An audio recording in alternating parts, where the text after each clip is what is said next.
I came to Canada in 2019 and I'm a PR. Since 2021, I have worked as a claims analyst. Now I'm taking a break trying to pivot in the data side. I have upskilled myself in SQL and Python in the past couple of years. So I have done certifications as well. I had worked in Guidewire while I was a claims analyst. So what do you suggest? Going into the Guidewire BA is a better option, or should I take the option of pivoting into data engineering? Guidewire is a very niche and small market in Canada.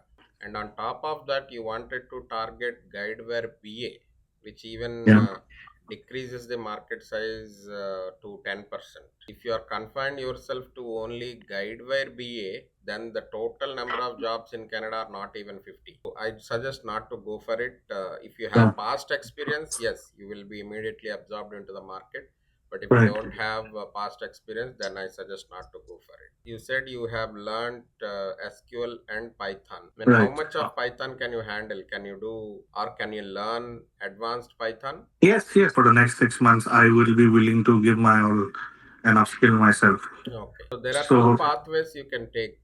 If yeah. you really want to leverage Yeah. your claims analyst Yes. experience, then you can Mm-hmm. go as a data analyst. But Yeah. if you can handle coding, then Mhm. you can go for data engineering.